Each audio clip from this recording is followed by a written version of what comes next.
I found this in Chekhov's locker. Well, hello. Oh, That's good. Lordy. Yeah.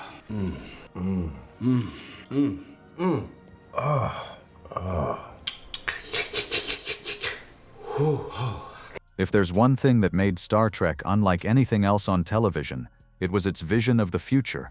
A future without poverty, without inequality, without hate. A future where humanity had finally grown up. It wasn't just another sci-fi show about laser battles and aliens. It was a cultural phenomenon that broke records, inspired generations, and changed the way we imagine tomorrow. But even the most utopian vision has its cracks. Behind the futuristic sets, dazzling costumes, and groundbreaking stories were hidden mistakes, forgotten props, odd coincidences, and inside jokes that slipped through the cracks. They weren't meant to be seen by anyone, but fans are sharp, and over the decades they've spotted things that even the original crew probably hoped would stay buried.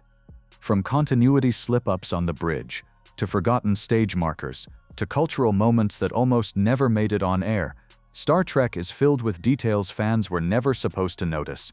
Some of them are hilarious, others are surprisingly emotional, and a few changed television history forever. So today we're diving deep into the original series, peeling back the layers of this legendary show to uncover the secrets, bloopers, and hidden gems that make Star Trek even more fascinating than you might remember. The birth of a phenomenon. Before the transporter beams and Vulcan salutes, Star Trek began as a bold gamble by former pilot and writer Gene Roddenberry. In 1964, he pitched a show unlike anything on television, a vision of the future where humanity had overcome poverty, war, and discrimination. Desilu Productions, led by Lucille Ball, decided to back the idea. She didn't fully grasp the sci-fi concept, but her support would prove crucial. The first pilot, The Cage, was filmed but rejected by CBS in favor of Lost in Space. NBC liked the concept but found it too cerebral. Instead of canceling, they did something unheard of. They ordered a second pilot. This second attempt, Where No Man Has Gone Before, hit the mark. With William Shatner stepping in as Captain Kirk and a reshaped crew, NBC added the show to its 1966 schedule. Still, ratings were disappointing, and after just 3 seasons, Star Trek was canceled. But through syndication in the 1970s, the series was reborn. New audiences around the world rediscovered it, transforming a modest TV experiment into a cultural juggernaut that would inspire generations of creators, fans, and future scientists. Behind that rise, though, were constant production struggles, risky decisions, and creative improvisations that quietly shaped the show's destiny. Building the crew and breaking barriers. When NBC gave Star Trek a second chance with a brand new pilot, everything changed, including the faces that would come to define the franchise. The show's first attempt, The Cage, had introduced a very different crew. Only one major character survived that original lineup: Spock, played by Leonard Nimoy. His pointy-eared, emotionally restrained Vulcan was unlike anything else on television, and NBC executives insisted he stay. The second pilot is where the legendary crew truly began to take shape. William Shatner stepped in as Captain James T. Kirk, bringing a bold, charismatic energy that contrasted perfectly with Spock's logic-driven calm. Shatner wasn't just filling a role, he was creating an archetype. His version of Kirk became the template for countless sci-fi heroes that followed. James Doohan joined as Chief Engineer Montgomery Scotty Scott. George Takei was cast as Hikaru Sulu, initially introduced as a physicist, but quickly repositioned as the ship's skilled helmsman. This subtle shift in his role happened quietly between the pilot and the series, something many viewers didn't catch. For the ship's doctor, there was some shuffling as well. In the second pilot, Dr. Mark Piper, played by Paul Fix, briefly filled the medical bay, but by the time the first season began, DeForest Kelley had arrived as Dr. Leonard Bones McCoy, and his dynamic with Kirk and Spock became one of the most iconic trios in television history. And then there was Nichelle Nichols as Lieutenant Uhura, the communications officer. Her casting wasn't just another addition to the crew, it was a cultural milestone. Nichols became one of the first black women on American television to hold a position of real authority. On the bridge of the Enterprise, she wasn't a maid, a sidekick, or a stereotype. She was a skilled officer with a critical role, beaming a powerful message into living rooms during the height of the civil rights movement. Nichols wasn't the only trailblazer. Grace Lee Whitney appeared as Janice Rand, Captain Kirk's yeoman, bringing a steady presence in early episodes before her departure. Majel Barrett, who had appeared in the first pilot, returned in a new role as Nurse Christine Chappell, working alongside McCoy in sickbay. And in Season 2, Walter Koenig joined as Ensign Pavel Chekhov, adding a youthful energy and Cold War-era symbolism to the bridge. This carefully built ensemble became the beating heart of the U.S.S. Enterprise. Their chemistry wasn't accidental. It evolved from constant changes, cast swaps, and strategic creative choices. What viewers saw on screen felt natural, but behind the scenes, it was the result of last-minute adjustments, network pressures, and quick decisions that shaped the show's legacy. And while the cast looked confident on camera, Star Trek itself was still hanging by a thread. Financial pressures were mounting, and cancellation loomed before the first episode even aired. Behind-the-scenes struggles. For all its futuristic ideals and polished appearance, Star Trek was fighting for survival long before Captain Kirk ever sat in the captain's chair. Behind the smooth bridge consoles and confident starship crew was a production held together by bold decisions, financial gambles, and a little bit of luck. By early 1966, even before the series officially aired, Desilu Productions was in serious financial trouble. The studio had gone from producing a single half-hour sitcom, The Lucy Show, to suddenly funding two very expensive hour-long dramas, Mission Impossible and Star Trek. This shift strained their budget to the breaking point. The futuristic sets, costumes, and special effects were ambitious for the time, but they were also expensive. By February 1966, the writing was on the wall. Star Trek was almost cancelled before it ever reached the airwaves.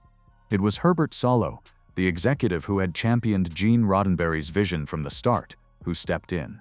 He convinced Lucille Ball to keep both shows alive. Ball's support once again became the deciding factor in Star Trek's survival. Without her willingness to take a financial hit on faith alone, the Enterprise's first voyage might have ended before liftoff. But getting the show on the air was just the first battle. Once it premiered in September 1966, Star Trek struggled to find its audience. Ratings were modest at best, and NBC executives were restless. The network was used to big, mainstream hits, not a cerebral, morally layered science fiction show that demanded attention and thought.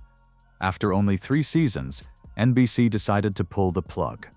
In 1969, the series was officially cancelled, having produced just 79 episodes. At the time, it seemed like a disappointing end to a promising experiment. But this is where the story took a remarkable twist. Syndication, a relatively new concept at the time, gave Star Trek a second life. Reruns began airing across local stations in the 1970s, and a brand new generation of fans discovered the series. Far from fading away, Star Trek exploded in popularity. Fan clubs emerged. Conventions sprouted across the country. The show that had once been considered a ratings failure became a global phenomenon, building momentum that would eventually lead to films, spin-offs, and an enduring cultural legacy. Still, those early financial struggles left their mark. Budgets were tight, schedules were rushed, and corners had to be cut. Sets were reused, costumes were patched, props were modified mid-season. Many of the on-screen errors and hidden quirks that eagle-eyed fans love to spot today were born out of these very limitations. What looked like a well-oiled starship was, behind the camera, a constant scramble to stay afloat. And that scramble didn't stop at the bridge. It extended to the costumes, props, and special effects that defined the show's unique aesthetic. Costumes, props, and world-building secrets. Even with tight budgets, Star Trek managed to build a future that felt real and unforgettable, thanks to a handful of visionary designers who turned simple materials into icons. Costume designer William Ware Theiss crafted the clean, color-coded Starfleet uniforms, gold for command, blue for science, red for engineering and security. Their simple, futuristic design helped viewers instantly recognize each role on the bridge. He also created distinctive outfits for alien species like Klingons, Vulcans, Romulans, Tellarites, and Andorians, giving each culture its own identity without expensive effects. Prop genius Hua Chang formerly of Walt Disney Productions, brought the crew's tools to life. He designed the flip-open communicator, which later inspired Motorola's first mobile phone, as well as the tricorder and various medical and engineering gadgets. He even crafted creatures like the Gorn and Horta, using practical effects to make alien life forms feel tangible on 1960s TV. The starship itself was equally ingenious. The original Enterprise model was just 14 feet long, built from wood and plastic, mounted on a mechanical arm so the camera could create the illusion of a massive vessel gliding through space. For warp speed, the crew used layered star fields on black matte backgrounds to create those signature streaking stars. And then came the transporter effect, a brilliant cost-saving move. Instead of expensive shuttle landings, cinematographers sprinkled glitter into a beam of light, filmed it, and faded the actors in and out. The result was simple, striking, and decades ahead of its time. Through clever design and sheer creativity, Star Trek transformed ordinary materials into a living, breathing universe, a world that still inspires how we imagine the future today. The fun facts fans rarely know: beyond starships and costumes, Star Trek quietly shaped culture, language, and even science, often in ways viewers didn't realize at the time. One of the most unforgettable moments came in the 1968 episode Plato's Stepchildren. Captain Kirk and Lieutenant Uhura share a kiss, the first televised interracial kiss between a white man and a black woman in American TV history. At the height of the civil rights movement, this was revolutionary. Some executives wanted the scene cut, but it aired exactly as filmed, just a year after interracial marriage bans were struck down in the U.S. It wasn't just a romantic scene, it was a cultural milestone. The show also changed language forever. Linguist Mark Okrand, with help from James Doohan, created Klingon for the 1979 film. By 1985, the Klingon dictionary had turned a few invented lines into a fully structured language, now studied by fans worldwide and even available on Duolingo. Science wasn't untouched either. The tractor beam, originally a sci-fi plot device, inspired real research into using focused sound or light to move small objects, technology that could help clean up orbital debris. Even the show's moral compass came from real events. The Prime Directive, which forbids interfering with other civilizations, was conceived as a critique of the Vietnam War, reflecting writers' discomfort with interventionism through science fiction storytelling. And perhaps most powerfully, Star Trek held deep meaning for Dr. Martin Luther King Jr. When Nichelle Nichols considered quitting after Season 2, King personally urged her to stay. He told her that her role was too important, that she was a symbol for millions of young viewers. He even said Star Trek was the only show he allowed his children to stay up late to watch. Nichols stayed, and television history was changed forever. These fun facts weren't just trivia. They were moments that reshaped culture, proving that Star Trek wasn't simply about the future. It was about changing the present. Records, models, and effects that shaped sci-fi. Star Trek didn't just change storytelling, it reshaped how audiences experienced science fiction, from practical effects to home media revolutions decades ahead of their time. In 2009, J.J. Abrams' reboot proved the franchise's enduring power. Its trailer broke Apple's download record with 1.8 million views in 24 hours and 5 million in just 5 days. Generations of fans were still captivated by the Starship Enterprise. But the real innovation began in the 1960s. The original Enterprise model, just 14 feet long, was built from wood and plastic, mounted on a mechanical arm for smooth cinematic movements. To simulate warp speed, the crew layered star fields on black matte backgrounds, creating the illusion of rushing through space with no computers in sight. The transporter effect became a budget-saving masterstroke. Instead of filming expensive shuttle landings, cinematographers sprinkled glitter into a beam of light and faded actors in and out of the shot. It was cheap, fast, and unforgettable. Then came Star Trek's unexpected role in home entertainment history. In 1982, the episode Space Seed was released on VHS, one of the first TV episodes ever sold to the public. By the mid-1980s, the entire series was available on VHS and Laserdisc, selling over 1 million units. Fans could own and re-watch episodes, a revolutionary concept at the time. In the 1990s and early 2000s, the series moved to DVD with documentaries and later to Blu-ray, offering viewers a toggle between original and enhanced effects. These remasters preserved the series for new generations in crisp, modern formats. From miniature models and glitter beams to record-breaking trailers and pioneering home video, Star Trek wasn't just imagining the future, it was inventing how we'd experience it. Symbols, voices, and iconic performances.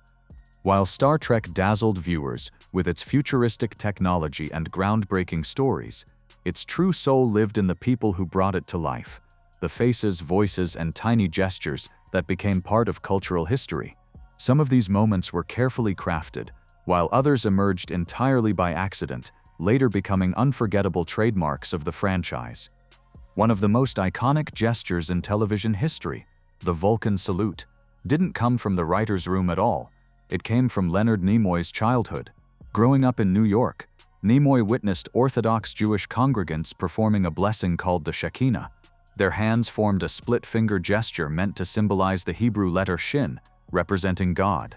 Decades later, during the filming of the episode Amok Time, Nimoy suggested incorporating it into a Vulcan greeting, accompanied by the words "Live long and prosper." The gesture became an instant cultural phenomenon. What began as a personal memory became a symbol recognized across the globe. Another powerful presence came from Majel Barrett Roddenberry, often referred to as the First Lady of Star Trek. She played multiple on-screen characters: Nurse Christine Chapel in the original series and Laxana Troy in The Next Generation, but her most enduring role was one you never saw. Barrett became the voice of Starfleet's computers, guiding the crew through countless missions with her calm, steady tone. She continued this role across numerous series and films, right up until her passing in 2009. Her voice became as iconic as the starship itself. Then there's Vaughn Armstrong, a name some casual viewers might not know but die-hard fans absolutely do.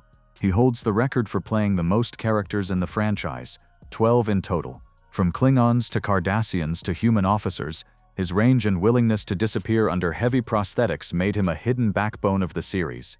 Many of his performances were so well executed that fans didn't even realize it was the same actor beneath the makeup.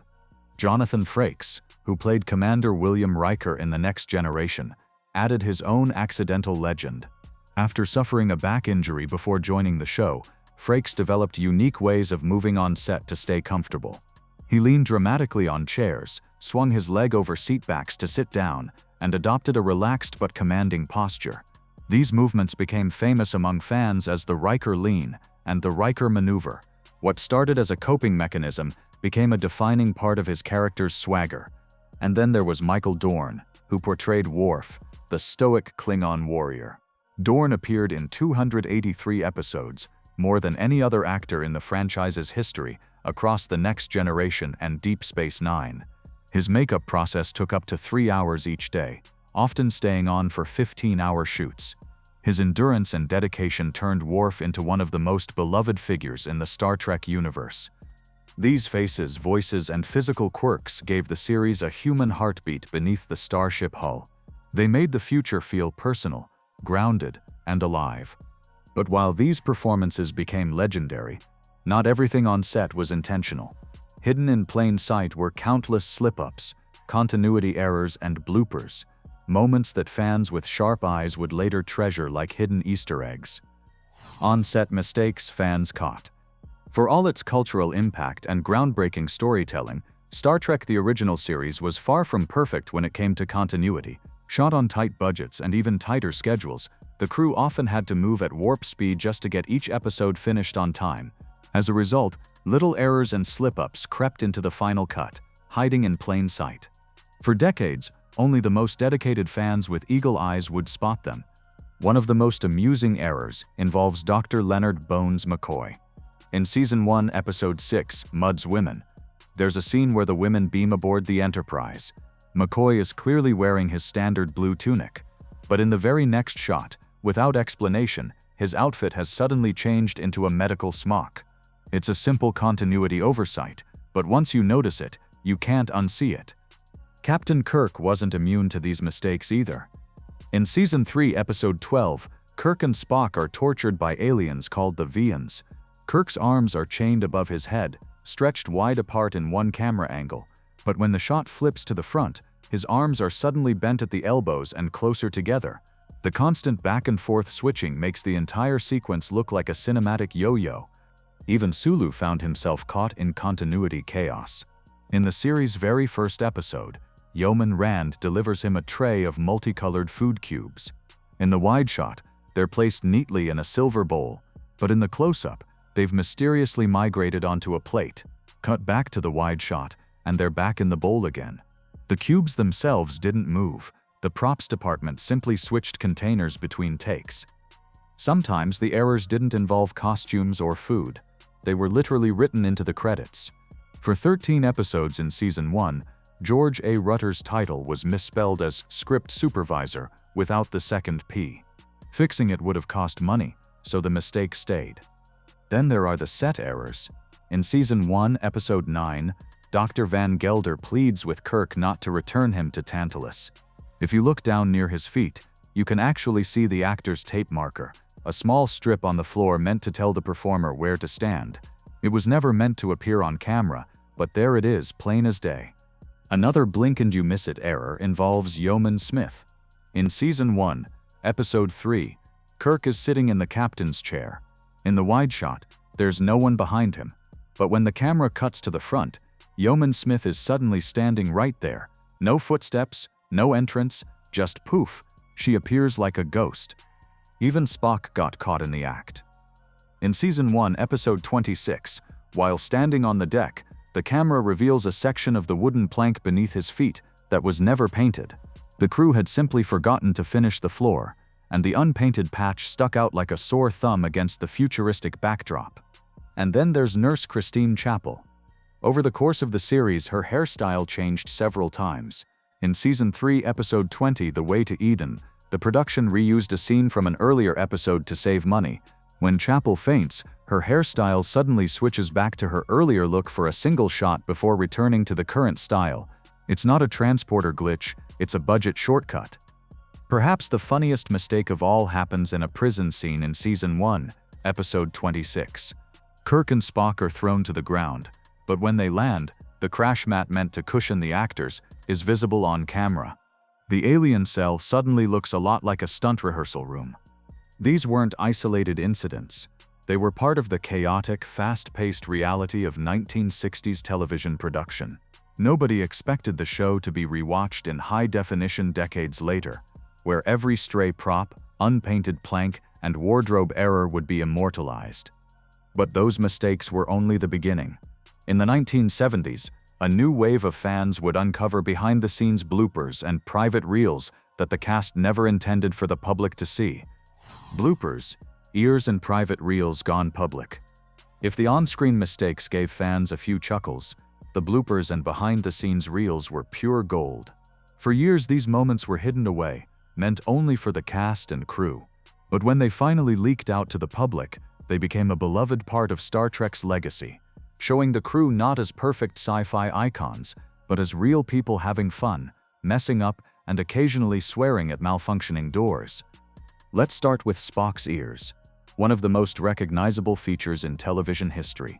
Leonard Nimoy wore carefully molded prosthetic tips attached to his real ears, with makeup applied to blend the edges. Most of the time, the illusion was flawless. But in Season 2, Episode 21, if you look closely, you can actually see the seam where the prosthetic meets Nimoy's real ear. For a character defined by his stoic perfection, it's a rare and hilarious moment when the illusion slips. But the real treasures weren't broadcast episodes. They were the blooper reels.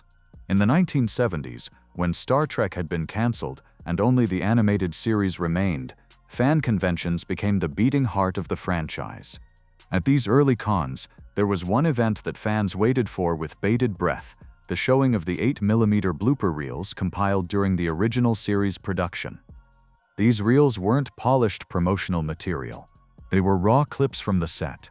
William Shatner flubbing his lines, Leonard Nimoy bumping into doors, Nichelle Nichols cracking up mid-scene, and even the occasional expletive when a prop malfunctioned. The cast had originally made these blooper reels as private wrap party entertainment to celebrate the end of each season. Nobody ever expected them to leave the Paramount lot. That changed thanks to Gene Roddenberry himself. In the mid-1970s, he began bringing these reels to conventions to entertain the fans. The response was overwhelming. People loved seeing their heroes as fallible, goofy humans. But not everyone in the cast was thrilled. According to William Shatner's memoir Movie Memories, Leonard Nimoy was furious about the reels being shown publicly. He believed they made the cast look unprofessional and cheapened the image of the show. Nimoy even wrote a strongly worded letter to Roddenberry demanding that he stop screening them. The tension between Nimoy and Roddenberry over this issue lingered for years, and some fans believe this was one of the reasons Nimoy initially refused to join the unproduced 1977 continuation series, Star Trek Phase 2. But once those reels were out in the world, there was no turning back. They spread through fan networks like wildfire, becoming cult artifacts. Conventions would play them to roaring laughter. Fans would memorize their favorite blooper moments the same way they memorized Captain Kirk's monologues. What began as private cast jokes eventually became a beloved part of Star Trek history, proof that even the most legendary show on television was made by ordinary people with extraordinary imaginations and very human mistakes. And in a way, these bloopers did more than entertain. They pulled back the curtain on the mythic Starship Enterprise, revealing the camaraderie, humor, and chaos that made the show possible. It wasn't a pristine future. It was a group of hard-working artists having fun while accidentally making history. Conclusion: a legacy of mistakes that became treasures. Looking back, it's almost poetic. A show built on the idea of a perfect future turned out to be filled with imperfections, tiny continuity slips, unpainted set pieces, visible tape markers, and blooper reels that captured the cast at their most human. But instead of tarnishing Star Trek's reputation, these mistakes became a charming layer of its legacy, something that fans would lovingly hunt for, share, and celebrate. Many of these errors were born out of necessity. Small budgets, frantic production schedules, and a television industry that never imagined audiences would one day rewatch episodes in high definition, pausing to catch every detail. Nobody in the 1960s could have predicted that decades later, fans would gather at conventions, trading VHS tapes of blooper reels like sacred relics, or that a split-second wardrobe change would become a talking point for generations. But that's exactly what happened. The mistakes didn't diminish the legend, they humanized it. They reminded viewers that behind the clean uniforms and futuristic consoles were real people. Actors trying not to laugh, crew members working overtime, designers improvising with glitter and plywood.